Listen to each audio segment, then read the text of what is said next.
แล้วน้องบ่เสื้อข้าวคือยังบ่ตกมาขึ้นโอ้สักเครื่องเมื่อคืน สักเครื่องกลางคืนเลยอ๋อเป็นไงอันนุ่มบอยปูปลานะเนี่ยมาปล่อยเลยหรือพังมึงก่อนพาบอกแอนบอกนะโอ้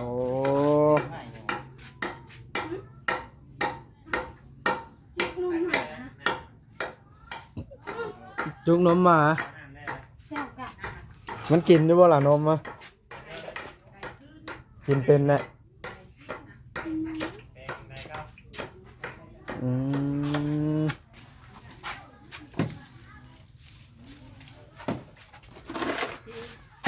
นี่ต้องเป็นยังนี่เก็บไว้ดังไพ่บอกหรือว่าไงนี่โอ้เอาถ้วยเอาบ่วงเนาะมาจำพาพี่ดีกว่าน้องเลยตัว แล้วเจ้าเขาไหนล่ะ แม่นบ่โอ้ก่อนไหนเสียนะนุ่มโอยนอนพี่บ่คืนนี่ นอนเลย นอนบ่ จะนอนจะมานอนเลย แล้วไปสายชาเดียวนี่ไปสวรรค์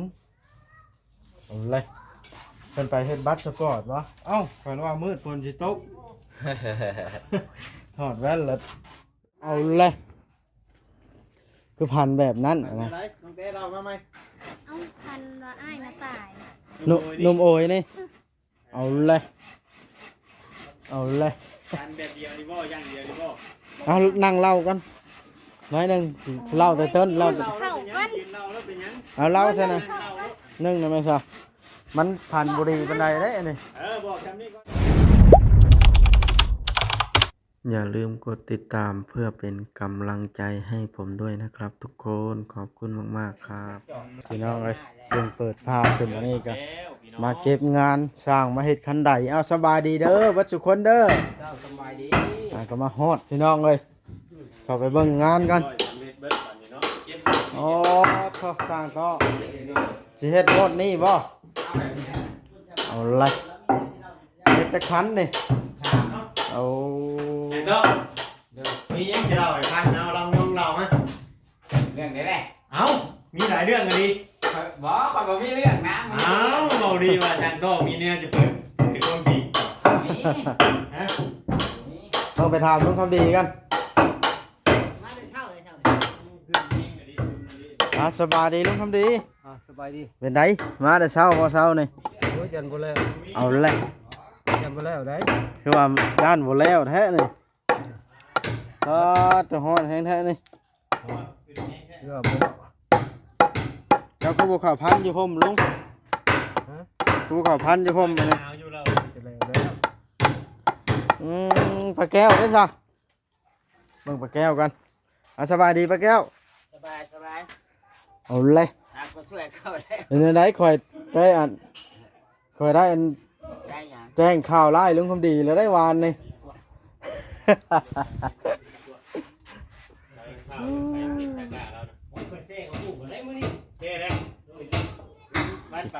เก็บงานเอาเลยประตูนี่ทาแล้วบ่เดี๋ยวนี้ไผทานี่ โยกสังเวียงแล้ว ทางเวียงจัดการละเอาแล้วเรียบร้อยเรือได้คันใดกับทาเท่านี้คาบเดียวมันนี่บ่ได้กินข้าวเที่ยงใช่ไหมเนาะ กินแล้ว กินบ่แก้วหนึ่งแล้วเนาะเอาไปเบิ่งทางนั้นก่อนทางเฮือนน้องแต่ก่อนพี่น้องเก็บงานแล้วมาหน่อยเอาหากับมาฮอดจอดถึง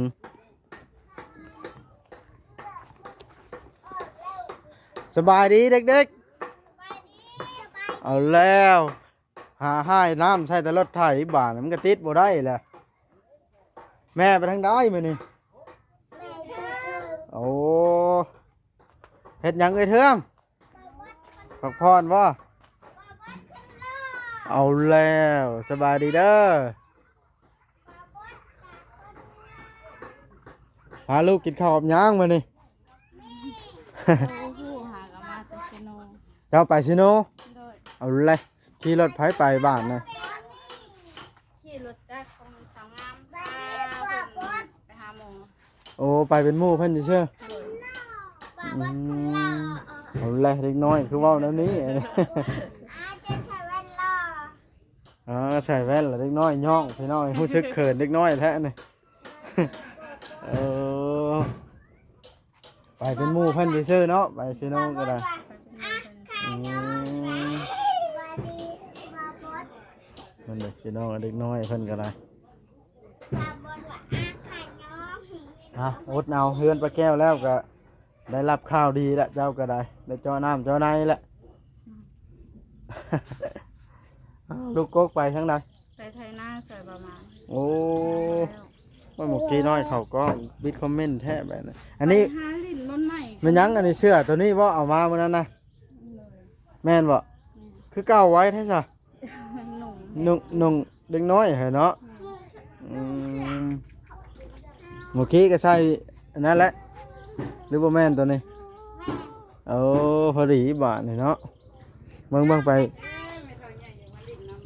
ไม่ใช่โอ้เบิ่งไปบ้านสาวแต่กันเยี่ยมยามบ้านน้องแต่กัน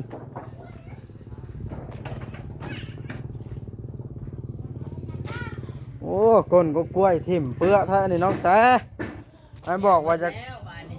ฮะ เงียบเบิดแล้วแล้วเด้ ไอ้บอกว่าจะก้นทิ่มว่ากินมากมัน นี่ไปจังไดเอาเลยสิคุณ เอาสบายดี มาดี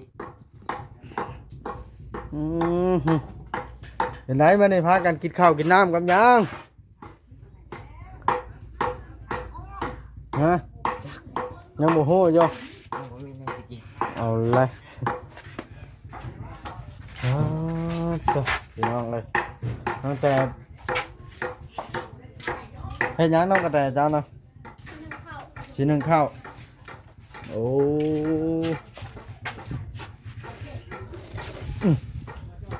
เน้นเหือแห้งนี่คนรอดกว่ามก่อนแห้งย่างได้ละแถวนี้ป้าตัวเจ้าเฮ็ดเพียกแบบนี้แต่เจ้าจะเข้าห้องมันก็ได้รอดเพียกแล้วน้อง บ่ชัวข้าวคือยันฝนตกเมื่อคืนนี่ เอา แล้วก็ไปผม สักเครื่องเมื่อคืนนี้ สักเครื่องกลางคืนเลยอ๋อเป็นไงอันนุ่มบอยปูปลานะเนี่ยมาปล่อยเลยหรือพังมึงก่อนถ้าบอกแอนบอกนะโอ้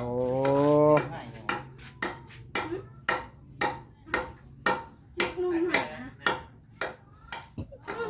จุกนมมา เจ้ากะ มันกินได้บ่ล่ะนมอ่ะกินเป็นแหละอืม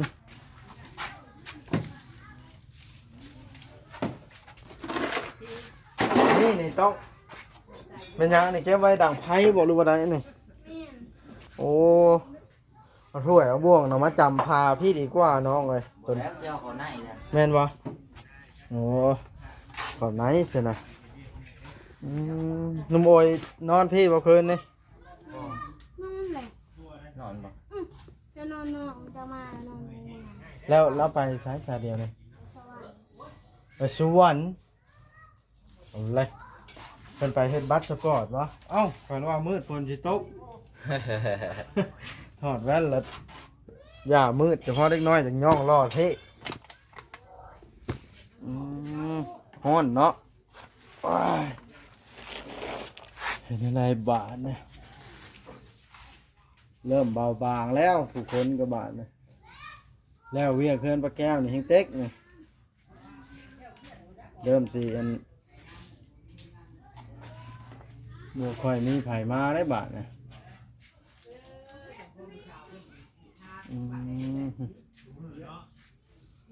เห็นไหมฝนตกคืนในไผ่ขังเพื่อนนี่คือว่าอันนั้นเจ้าเองวะขังแต่คืนนี่บอลลูแต่วานนี่ คืนนี่ หมักพระหลายเนาะขังมิดบาน ยา นะ มันก็แดดนะก็เลยเฮ็ดบัญชีแล้วไว้เลยแดดมันยังบ่ท้อง เป็นชั้นนั่งบ่ได้ท่ามเดี๋ยวนี้กันเนาะตอนเช้าฮะ แม่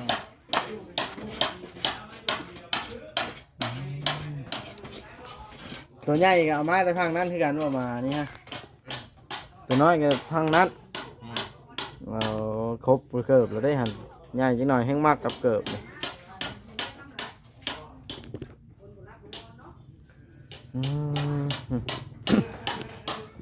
ว้าวสาวมุกดาวันกับสาวนวลตาน่ะเจ้าว่าเห็นมาแล้วพี่น้อง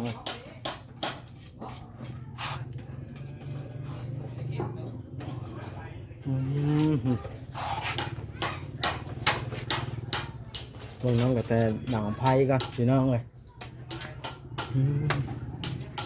จากแก้วเฮ็ดเรียบร้อยแล้วบานนี่เนาะอันนี้ฝนตกเนี่ยบ่ได้นั่นบ่ตั้งแต่ฝนตกเนี่ยบ่ได้อันพาเข้าบ่บ้านนะ แรกฝนยังไม่ตกนี่ อ้าวคืนนี้ได้ซะ โบมีหยอดฝนมืออื่นนี่ มันหยุดหยิบซื่อๆฝนบ่ได้แห้งเป็นฝนอยู่บ้านจะแห้งบ่ แห้งแหละคืนนี่ นี่จ้ะ ก็โกกนะ เอามาฝากให้เด้อน้ำสิเบิดเลยนะแท็ก ฝนไหน อ่า เอาเลย หนูฝากเงินฝากข้ามมาฝากฝนดอกเฮา พอได้น้ำใส่จ่ายเนาะ แม่น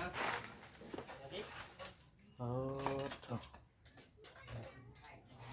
น้ำใกล้สิเบิดใส่แล้ว สวยดีกินแล้วก็มีอย่างไร ขีดแล้วแล้วก็ดึกทิ้ง นี่ก็กระป๋องปลาไว้กับไผ่ชั้นเสียได้ สีดำมีพุ่นแล้ว สิไปดังอยู่พุ่นบ่บานนะง่ายเลยเนาะ พี่แต่สีดำมีไล่ก่อนนี่แล้วก็เลยดำมีวังนะ ไผ่ที่เขาดังอยู่ไหนเพราะว่าดังอยู่นี่มากกว่าเนาะดังอยู่ไหนมันควันเข้าที่เจ้าได้นอนแล้วบ่ในนี่ยังเลยเบิ่งไข่เข้าไปในได้บ่ทันมีเครื่องหยังบ่ มีแต่ขี้งัว2ก้อน ขี้งัวเอาเลยสร้าง เอาเข้าไปเล่นไป ไปเบิ่ง คนรอดเนาะบ่ได้ตก ไปยุ่งทุกอยู่ห้องได้ตังค์เท่าเลยเนาะไปเนี่ย เบิ่งก่อนแอดนี่พี่น้องสิให้ดังไพ่บ่อนได้เฮือนครัวแบบมันสมมุติว่าน้องเพิ่นก็บ่ดังทั้งมวลเด้อเฮ้ยนั่นเด้โอ้โถพี่น้องขี้งัวอลีนิดน้อยเอาเข้ามาลิ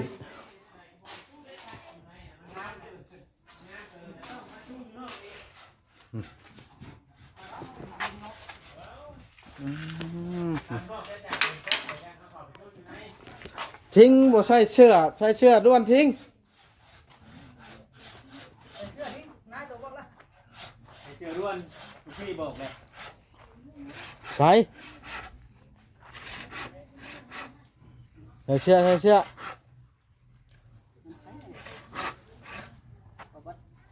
อืม เอาเครื่อง ถ้าคลิปจบแล้วสิเล่าความผันคือว่าอลิพัง พันเห็นหน้ามีไรเนาะ บ่ มื่นตาในน้ำบ่ บ่ เป็นน้ำได้จังไดมื่นตาในน้ำเขา ฮะ คืนนี้เฮากับผัน ผันหยังอะนะ ผันว่าอ้ายตัวเองน่ะตาย ผัน มันสิเป็นหยัง ผันนมโอยนะ เอาเลยคือผันแบบนั้น พัน นะ อะไรน้องเต้เรามาไหม เอาผันว่าอ้ายน่ะตาย นมโอยนี่เอาเลย พันแบบเดียวนี่บ่อย่างเดียวนี่บ่ เอานั่งเล่ากันน้อยหนึงเล่าแต่ต้นเล่าแต่ เข้ากัน กินเหล้าแล้วเป็นยัง เอาเล่าซะนะ เข้ากัน นึ่งนะแม่ซะมันผันบุรีบันไดเด้อันนี้ บอกจำนี่ก่อนมาได้จังบอกอีก เอาเลย เอาคลิปหน้าแล้วก็แล้วกัน ผู้ใจแล้วบอกเวียงดิเนาะเอาคลิปหน้าอีกอ่ะฮ้อนน้องกระแตมันยังไปดึงยังมาดังไพ่อะนะแฟนแตกเอา ออกยันยังออกมาเข้ามา ได้หัวตะนางทั้งหลังบ้านบ่ได้มันก็แบ่เข้าคือเก่าแล้วอันนี้ เจ้าก็ถึกเลขดิ ตั้งแต่ทั้งอื่นหอบบ่ทั้งนี้บ่หอบ เจ้าต้องถึกเลขซื้อมาให้เอา ก็บอกแล้วแม่6ตัวเนาะนุ่มบอย ต้องกันสี่หาหก นั่นบ่2 3 4 5 6ก็ได้5ตัวเด้ย บริษัทชิโน่บ้างมัน ไป เจ้า เข้าแล้วก็เบาลิ ชื่อขนมมาให้เนาะ ชื่อขนมเห็นหยังคนบ่ได้บอกเลข นี่ เป็นอะไรก็คืนนี่เริ่มต้นก่อนสิฟันหั่นนะ หนึ่งเข่าก่อน หันไปเฮ็ดอะไรก็ หนึ่งเข่าก่อน เอาเลย โยก แต่กินน้อยเดียวให้ผัวละ ใครเฮ็ดยังจ้ะ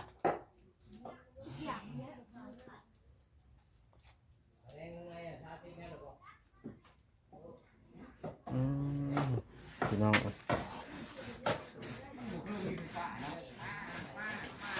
พี่น้องเลยอยากได้ไฟผ้ามาปาดโมเมนะบ่เอาเลย แบบของเจ้าดึงบาทเดียวหนึ่งโมแป๊บเดียว อันแบบข่อยเอามาปาดนะ แม่ แล้วมันก็บาทเดียวเท่านั้นแล้วนะ แล้วป่านนี่เฮ็ดยังใหม่เลยเรียนพิมพ์ตัวนั้นเรียบร้อยเรียนเทนี่มันบ่ได้ว่าขาดเดียวเบิ่งนี่จนพูดละ2-3 มื้อเอาไม่18อาหารเรา มันไม่หนาโพดเนาะก็เลยอันนั้น ใช้แหละเนื้อปาดในรถฮะ บ่มีได้บ่ได้อยู่เพื่อนพุ่นแล้วเดี๋ยวนี้ บ่พอเสียบนึงเขาแป๊บ แม่นสิอุ่นเอาบ่เข้าน้องแต่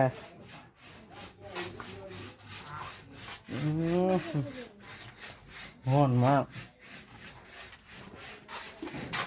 ถ่ายรูปคู่ผัวเมียกัน หมูเนาะ มากินข้าวน้ำกันเมื่อคืนนี่ เอาเลย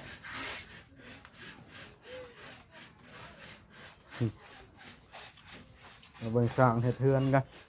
มาแต่หนึ่งข้าวสุกจังสิมาเบิ่งผู้พี่น้องเฮือนชานเพิ่นอันขังย่านฝนฟ้าเข้าเมื่อคืนนี้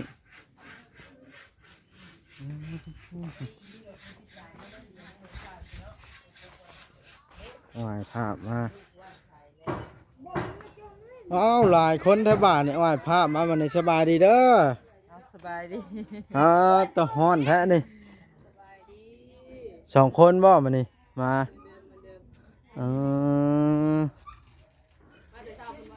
หาก็มาฮอดเดี๋ยวนี้แหละก็ได้ แต่เจ้าแล้วมาฮอดก่อน ก่อนได้จนถ่ายคลิปจนแล้วเลยขอยังไม่ได้เห็นอย่างอยู่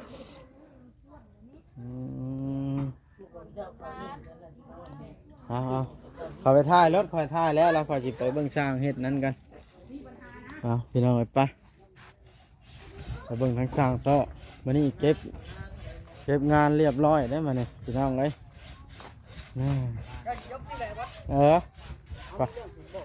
ไปจบคลิปแล้วเอาสบายดีอีกครั้งหนึ่งเรื่องไหนเรา ต่อเดือดแห้งเดือด เดือนยังนะไปเบิ่งเนาะ ไปถาม เดือนไหนจังอยู่บ่อยู่ให้กันโลดจังก็นะ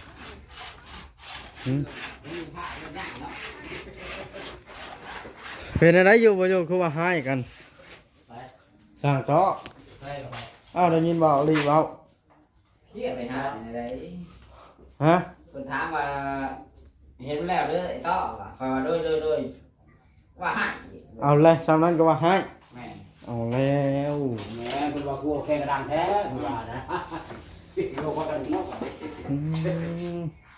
ทางเวียงทาเรียบร้อยบาทนี่เนาะทางนั้น ลวก กูได้กินไผ่หมดเลย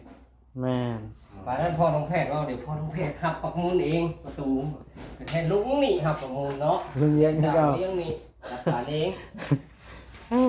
จังว่าไปโลดอยู่หันเนาะ โอ้ว้าวไปโลดอยู่หัน ไปนั่นพายไปซัดเด้ แล้วแหละเราดูทีเรามาเราก็ซอยอยู่ เอาละ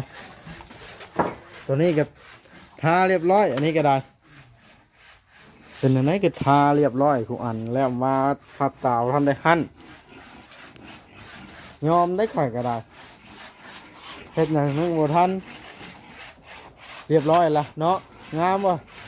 ใช้ได้แล้วทำนี่ เป็นปลาแก้ว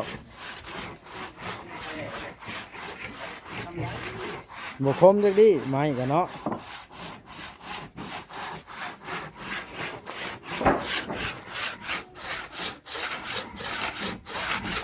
ต่างทันทันใด แล้วเนาะมื้อนี้สำเร็จแล้วเนาะ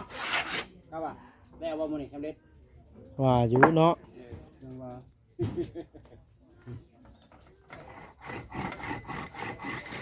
อาเลยนี่พอตัวนุ่มบ่อยว่าคุดอันทมหัวแล้วนี่ระยานน้ำไหลเข้าเฮือนเราพี่น้องเอ้ยโอ้นุ่มบ่อยหรือนุ่มแตะนี่คุดดินทมหัวนี่น้องแกเจ้าหรือน้องบอยอันนี้เอาเลยอย่าบอกได้เป็นนุ่มโอยนะอย่าบอกได้เป็นนุ่มโอยนะโอ้นุ่มบ่อยดูอีหลีอันนี้ก็ได้เรื่องแหละรู้จักพุดดินถมยันมันฝนยันมันน้ำไหลเข้าชุดยอดพี่น้องเลยโอ้พุดหอมเบิดเนาะ